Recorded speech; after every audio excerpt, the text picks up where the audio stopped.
저와 한 절씩 교독하시도록 하겠습니다. 요한복음 18장 1절부터 오늘 시간이 아무래도 짧을 것 같으니까요. 8절까지만 보겠습니다. 8절까지만 저와 한 절씩 교독하도록 하겠습니다. 이스라엘 왕 엘라의 아들 호세의 아들 3년에 유다 왕 아하스의 아들 히스기야가 왕이 되니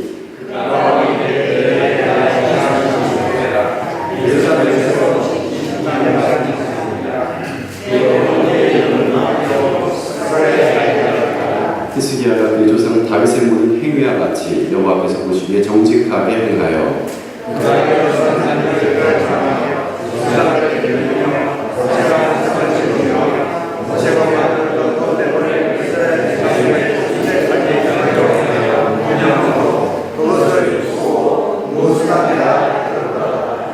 히스기야가 이스라엘 하나님 여호와를 의지하였는데 그의 전후 유다 여러 왕 중에 그러한 자가 없었으니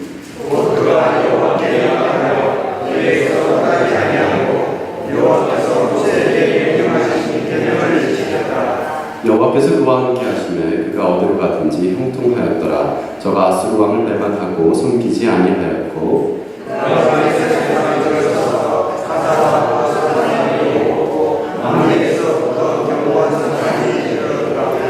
아멘. 여러분 반갑습니다. 저는 뉴프론티어 교회 베나탄에 있는 뉴프론티어 교회에서 사역하고 있는 김원진 목사입니다. 제가 교회에 올 때마다 느끼는 건데요. 무슨 생각을 하냐면 하나님은 해가 있고 사랑이 있으니까 더 부족한 게 없다. 그런 생각이 듭니다. 이름대로 되는 교회 되시길 주님을 축복합니다. 제가 오늘 그 말씀 나누기 전에 여러분한테 그림을 한 장 먼저 보여드리고 싶은데요. 혹시 띄워주실 수 있을까요? 네.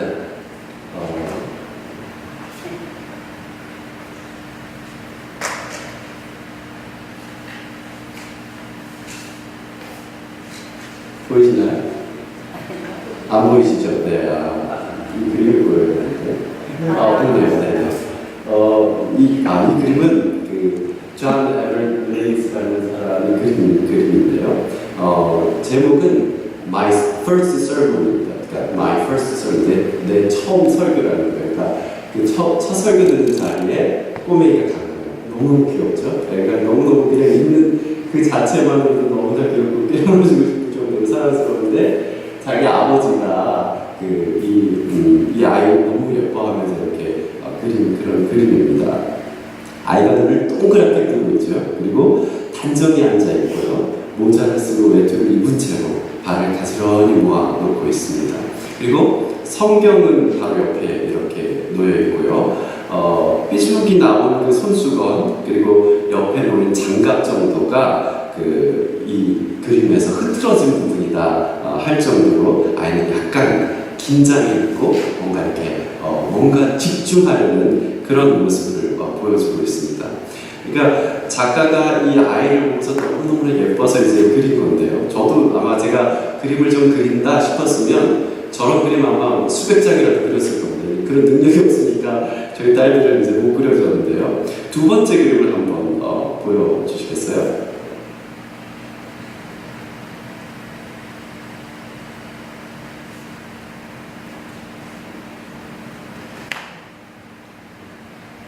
두 번째 그림이 이제 한 해를 두고 그린 작가의 연작인데요.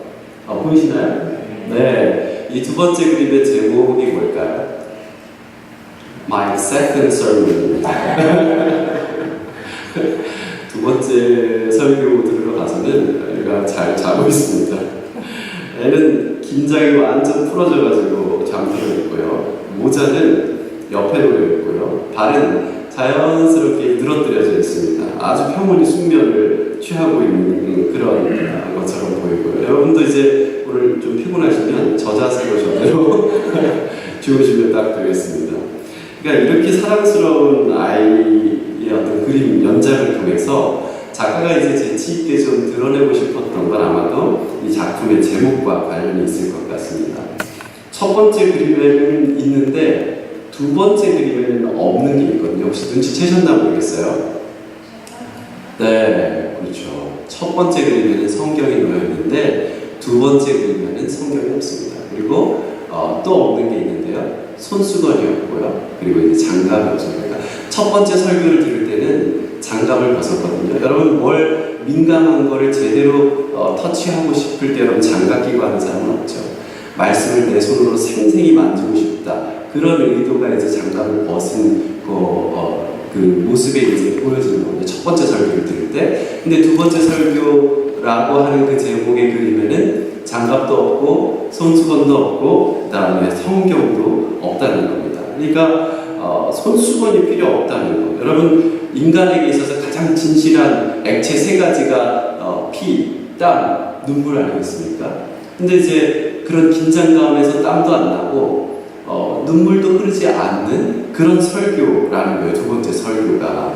그러니까 그런데다가 성경까지 없어졌으니까요. 여러분 설교 강단에서 하나님의 말씀이 사라졌다고 한다면 남은 게 뭐겠습니까?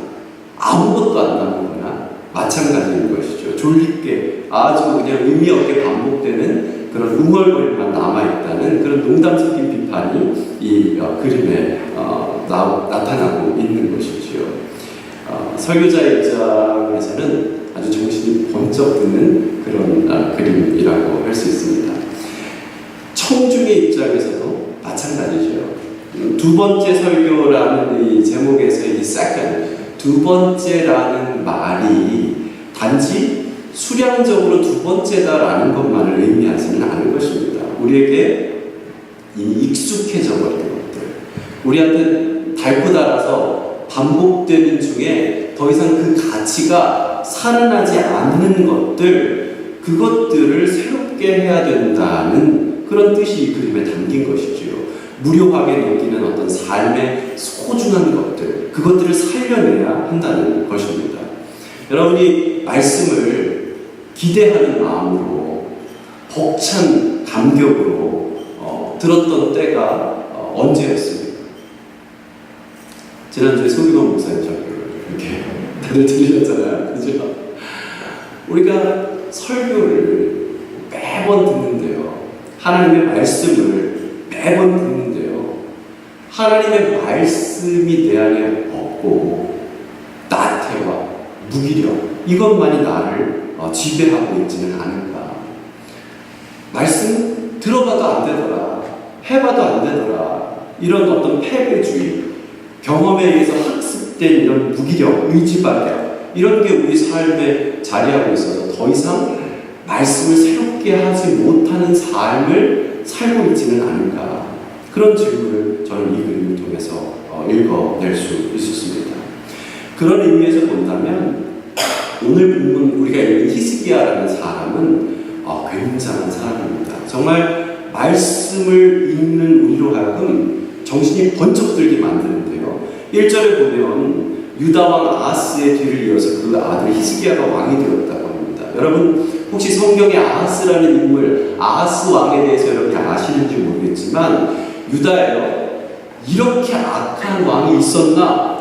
이스라엘에는요 엄청 많이 있습니다. 그러니까 여러분 다윗 왕 시대가 지나고 솔로몬의 통일왕국 시대가 지나고 이스라엘이 둘로 갈랐잖아요. 하나는 남쪽 유다, 그리고 하나는 북쪽 이스라엘인데요. 이 북쪽 이스라엘에는 악한 왕들이 엄청 많았지만 그래도 유다에는 어느 정도 다 하나님을 섬기려고 하고 하나님 앞에서 여호와 신앙을 지키려고 하는 왕들이 줄을 이뤘습니다. 그런데 아하스라는 왕이 있었는데요. 이 왕은 얼마나 정말 하나님 앞에서 극악무도한 짓들을 많이 했는지요. 온갖 이방신들을 다 갖다 섬기고 심지어는 자기 자식을 몰렉이라는 신한테 불태워 바치기까지 합니다. 그러니까 이렇게 악한 왕이 있었나 싶을 정도로 악한 왕이 바로 이 아하스고요. 그 아하스의 아들이 히스기야입니다. 여러분 그런 말 아시죠? 그 아버지의 그 아들이다. 네?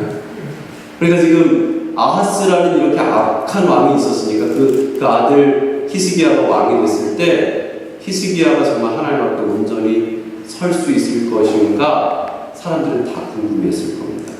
그런데 다행히도 하나님 앞에 이렇게 신실한 왕이 있나 싶을 정도로 히스기야는 진짜 신실한 왕이었습니다. 이걸 달리 표현한다면 이렇게 표현할 수 있습니다. 히스기야는 아버지를 죽인 왕이다. 이렇게 표현할 수 있습니다. 그러니까 제 말이 물리적으로 아버지를 살해했다는 말이 아닙니다. 아버지의 악행, 우상숭배, 배교의 습관에 물들지 않고 자기 안에 들어와 있는, 자기도 모르게 자기 안에 들어와서 익숙하고 편한 그 아버지의 모든 행태를 죽여 없앤 사람이 바로 이 히스기야라는 말입니다. 여러분, 사람이 가장 어려운 게 바로 이 아버지를 죽이는 것입니다.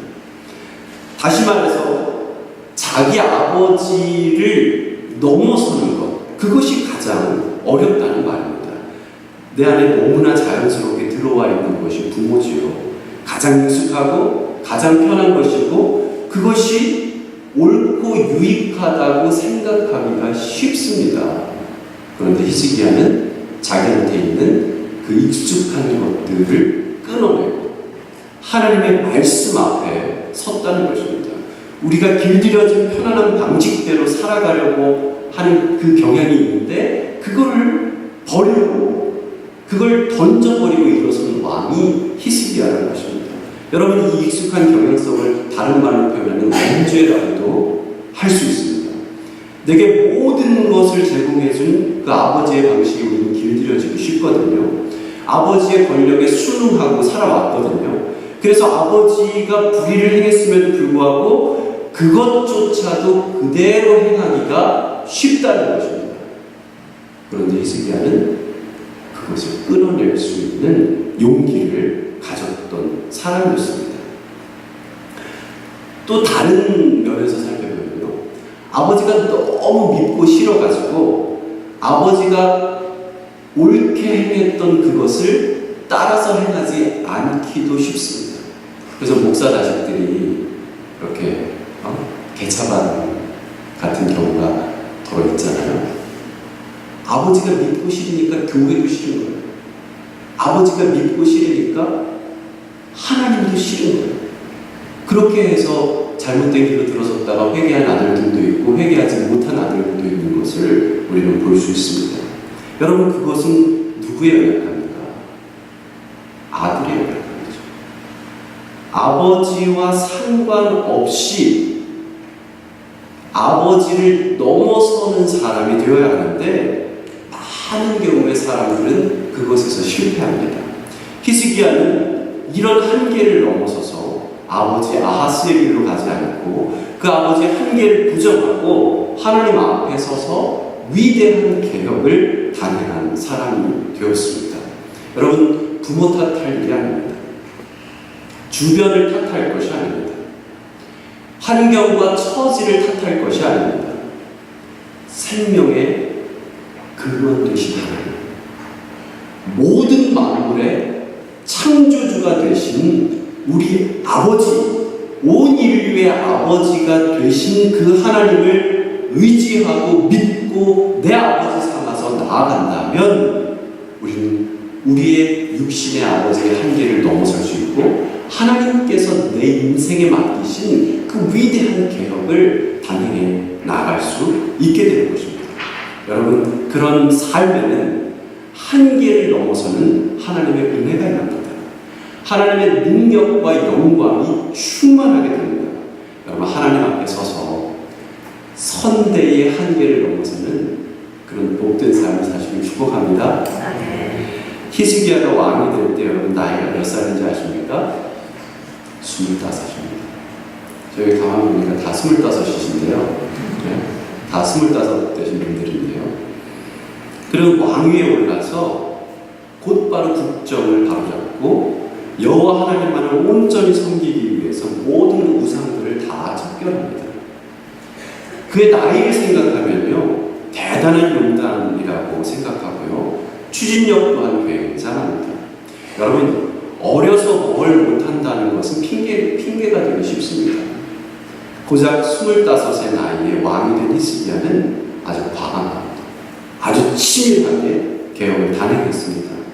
여러분 바울이 한 말 생각나십니까? 너의 염소함을 업신여기지 못하게 해라. 그런 목회적 조언을 바울이 디모데에게 했습니다. 여러분 저도 가끔씩 그 이전에 했던 설교 원고들 20대 때 제가 20살 때 대학 가면서부터 제가 전도사로 이제 사역을 했으니까 그때부터 원고가 있잖아요. 그래서 그때 원고를 가만히 이제 20대 때 원고를 제가 읽어봐요. 정말 깜짝 놀라요. 이런 헛소리를 했구나. 정말 이러고도 내가 목회를 해왔구나. 그런 생각을 합니다. 정말 성도들이 인내심이 많았구나. 근데 또 깜짝 놀라는 건요. 가끔씩 어떤 데는요. 야, 내가 이런 원고를 내가 20대 때 썼어. 진짜 제가 보기에도 이런 원고를 다시 쓸 수 없을 정도로 훌륭한 원고도 간혹 있습니다. 그러니까 아무리 생각해봐도 나이가 문제가 되는 것 같지 않습니다. 하나님의 사람으로 서기에 너무 이른 시기는 없습니다. 하나님의 일을 하기에 너무 빠른 시기라는 것은 없는 것입니다. 하나님의 때는 언제인가? 하나님 앞에 내가 서서 하나님의 뜻을 준행해야 되는 때는 언제인가? 그것은 언제나 바로 지금입니다. 지금이 15이든 25이든 35이든 하나님께서 말씀으로 우리에게 임하신 이때가 바로 하나님의 말씀을 준행할 때라는 것입니다. 여러분 작은 시작이라도 지금 할 수 있는 사람이 되어야 합니다. 그 일을 히스기야는 한 것입니다. 3절에 보니까 히스기야는 그 일을 어떻게 했는가? 조상 다윗의 모든 행위와 같이 여호와께서 보시기에 정직히 행했다고 합니다. 여러분 히스기야는 정말 다윗의 마음을 닮았던 것 같습니다. 한 분 목자이신 주님을 따라간 그 다윗의 삶, 그것같이 살아갔고 그 마음을 가졌던 사람 같습니다. 하나님이 다윗을 마음에 합한 자라고 이렇게 하셨던 것처럼 히스기야도 하나님의 마음에 쏙 드는 사람이었던 것 같습니다. 조상 다윗의 모든 행위와 같이 여호와께서 보시기에 정직히 행했다, 이렇게 기록하고 있습니다. 제가 전에 말씀드린 적이 있었던 것 같은데 제가 파마를 하잖아요. 그러면은 어떤 사람들은 파마하지 마세요 그렇게 얘기합니다. 또 어떤 사람들은 파마를 하시니까 인상이 훨씬 부드러워 보여요 이렇게 얘기합니다. 또 제가 이렇게 머리를 올리고 나면은 저희 엄마는 아들 잘생겼네 그럽니다. 저희 딸들은 뭐라는지 아세요? 아저씨 아저씨야 그러는 거예요. 그럼 제가 여러분 반은 파마를 하고 반은 직모로 두고 반은 올리고 반은 내리고 살아가야겠습니까? 그렇게 4분오열되면 인생을 살아갈 수가 없을 것입니다. 여러분 인생은 이러나 저러나 자기의 정체성을 건 싸움입니다. 여러분 우리가 이러나 저러나 생명을 걸고 정체성을 지키기 위해서 싸우는 삶을 살아가야 한다면 보다 더 적극적으로 이 싸움에 나서야 되지 않겠습니까? 사람들의 말에 따라서 이리저리 왔다 갔다 할 것이 아니라 하나님의 말씀에 따라서 내 정체성을 지키며 살아가는 삶이 하나님께서 보시기에 합당한 삶입니다. 그런 망된 삶을 살기를 하나님은 우리에게 기대하고 계셨고 히스기야는 그 길을 걸어간 것입니다. 누가 아닌 다른 어떤 사람들이 아닌 세상의 어떤 왕들이나 권력이나 돈이나 명예가 아닌 하나님의 말씀에 따라서 나는 이 나라를 통치하겠다. 이것이 히스기야의 결단이었고 그것을 준행했습니다. 다른 누가 아닌 여호와께서 보시기에 정직히 행했다는 이 열왕기하 기자의 서술은 히스기야가 얼마나 멋진 사람이었는지를 보여줍니다. 말씀에 따라서 자기 정체성에 따라서 히스기야는 개혁을 단행해 나갑니다. 여러 산당들을 제거했습니다. 여러분 산당을 제거한다는 게 얼마나 어려운 일인지 아십니까? 이게 왜 어려운 일이냐면요. 열왕기상하를 쭉 읽어보시면 압니다. 유다에 훌륭한 왕들이 있었는데 그 왕들이 여호와 보시기에 정직히 행했지만 산당은 제거하지 못했더라. 산당은 제거하지 못했더라. 계속 이게 반복됩니다. 그런데 히스기야가 우뚝 일어서더니 이 산당을 다 쓸어버립니다. 여러분, 이 산당을 제거하는 것에는요 엄청난 용기가 필요했습니다. 왜냐하면요 이 산당이 물론 이거는 솔로몬이 성전을 완성하기 전이긴 하지만 그 산당에서 일천번제도 드린 거고요. 또 후에는 더 많이 변질되면서 이방 신에게도 제사를 하고 하여간 이 성전 중심의 제의와는 벗어난 어떤 행태들을 보입니다. 그래서 이 산당이 골칫거리인데 거기에서 짭짤한 수익이 나는 겁니다. 그리고 뭔가 과시해 보이기에도 적당한 어떤 규모를 갖추고 있고 여러 명 통치하기에 여러모로 좋은 게 그 산당인데요. 그런데 이 산당을 제거하려고 하니까 복잡하게 얽힌 이해관계도 있고 지방 유지들의 어떤 반발도 있고 그래서 굉장히 힘들었습니다. 그래서 이전에 유다 왕들이 그 일을 못한 것인데 히스기야가 이런 모든 난관을 넘어서서 산당을 제거한 겁니다. 미친 거죠. 뭐에 미쳤을까요? 하나님께 미치고 하나님의 말씀에 미친 겁니다. 하나님의 말씀을 제대로 읽고 나니까 히스기야가 이거는 아니로구나 하는 확신이 든 것입니다. 그래서 그 산당을 과감하게 제거해버렸습니다. 주상도 깨뜨리고 아세라 목상도 찍어냈습니다.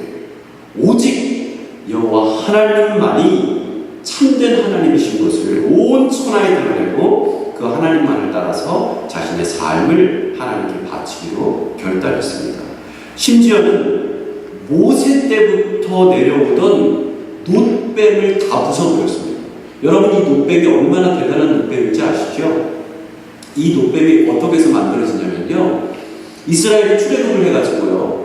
길이 너무 힘들고 어려우니까 불평을 많이 했습니다. 그러다가는 이 불평이 어디까지 다다랐냐면 모세를 원망하고 하나님을 원망하는데 뭐라고 원망하냐면 이렇게 원망합니다. 아니 우리를 왜 죽을 데가 없어가지고 애굽에서 죽게 놔두지 우리를 죽을 데가 없어서 애굽에서 우리를 끌어내가지고 광야에서 죽게 하냐? 이러면서 하나님을 원망하고 모세를 원망했습니다. 하나님이 불뱀을 보내서 이 원망하는 사람들을 물게 하셨습니다.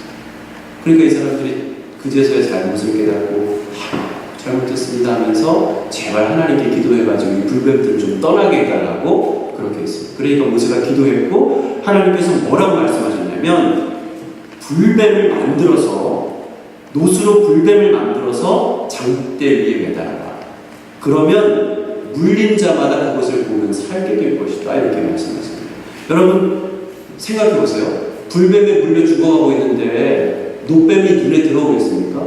그거 본다고 살겠냐 이렇게 다 생각할 거 아니에요. 여러분 불뱀이 물어서 그 맹독이 지금 자기를 죽여가고 있습니다. 그 불뱀의 그 위력이라는 것은 너무나 실제적이고 현실적이고 지금 나를 괴롭게 하는 것이고 나를 죽여가는 것입니다. 여러분 돈이 무섭습니까? 하나님이 무섭습니까? 돈이 무섭죠. 네? 돈이 얼마나 무서운데요. 돈이 얼마나 무서워요. 돈이 지금 우리를 너 내 말 안 듣고 돈 싹 다 뺏을 거야. 그러면 여러분 그 말을 얼마나 잘 들어요 우리가. 근데 그 실제적으로 우리를 물어서 죽이고 있는 그 불뱀이 아니라 죽어서 힘도 없고 권력도 없고 아무것도 없는 이 놋뱀이 너희들을 살릴 것이다 라고 하면 사람들이 그 말을 믿겠냐고요. 그런데 그것을 믿고 그 놋뱀을 쳐다본 사람마다 다 살았습니다. 불뱀이 진짜 힘이 있는 것이 아니라 하나님의 말씀이 힘이 있다는 것을 이 놋뱀이 보여주고 있는 것입니다. 그래서 그 놋뱀을 통해서 하나님을 보도록 한 것입니다. 그런데 이 놋뱀이 나중에는 우상이 되어버리고 만 거예요. 그러니까 이 히스기야가 이 노뱀까지도 과감하게 다 깨뜨려 버립니다. 뭘 봐야 되느냐? 하나님만을 봐야 된다. 이런 일들을 하려고 하니까 여러분 반대가 얼마나 많고 힘들겠습니까? 히스기야가 죽을 지경이죠. 그래서 히스기야가 5절에 보니까 이스라엘 하나님 여호와를 의지하였는데 이렇게 나옵니다. 여러분 하나님 의지하지 않고는 이런 일을 할 수가 없습니다. 저는 요즘 기도 자리에 앉으면 좀처럼 일어나기가 어렵습니다. 하나님, 저 오늘 누구 만나야 되는데요. 제가 어떻게 할 수가 없어요. 제발 도와주세요. 제발 도와주세요. 제발 저 좀 살려주세요. 제발 좀 살려주세요. 하나님, 제가 오늘 이거 해야 되는데요. 하나님, 저 정말 지혜가 없습니다. 하나님, 저에게 지혜를 주세요. 제발 좀 살려주세요. 이렇게 기도하느라고요. 일어날 수가 없습니다. 점점 기도가 길어집니다. 하나님을 의지할 수밖에 없습니다. 여러분 이렇게 하나님을 의지하면요. 신기하게도 제가 입도 뻥끗 안 했는데 이미 상황이 바뀌어 있습니다. 어떻게 내가 감당할 수 없는 일인데 집에 와보니까 해결되어 있습니다. 여러분 하나님 살아계시지 않습니까? 그 하나님을 의지했다는 겁니다. 히스기야가. 그럴 수밖에 없죠. 히스기야가 하나님을 의지했다는 것, 달리 의지했다는 것이 아닙니다. 어떻게 의지합니까? 기도하는 겁니다. 어떻게 의지합니까? 말씀을 읽고 그 말씀을 내 것으로 붙잡는 겁니다. 그것이 하나님을 의지하는 방법입니다. 하나님의 말씀대로 용기 있게 순종하는 것입니다. 그것이 하나님을 의지하는 것입니다. 여러분 하나님을 의지하면 의지가 됩니다. 보이지 않는 것을 의지하는 사람보다 진짜로 강한 사람이 됩니다. 하나님은 회전하는 그림자도 없으신 분, 절대 흔들리지 않는 분입니다. 여러분 눈에 보이는 것들은 흔들 때마다 흔들립니다. 돈도 있다가 오고요. 사람들도 다 지나갑니다. 세상에 쌓아놓은 모든 것들은 다 불타지만 하나님은 영원하십니다. 그 하나님을 의지하고 그분과 연합했던 히스기야는 형통했다고 오늘 성경이 기록하고 있습니다. 여러분 누구를 의지하시겠습니까? 저희 집에 개도 합니다. 누구를 주인으로 삼을 것인가? 손님들이 와서 맛있는 거 아무리 줘도 주인이 아니라는 거야. 먹을 것만 먹고 제가 오라고 바로 옵니다. 여러분 누구를 의지하시겠습니까? 하나님 한 분만을 의지하시고 말씀대로 살아가면서 참된 승리를 얻는 믿음의 용사들이 되시길 주님의 이름으로 축복합니다.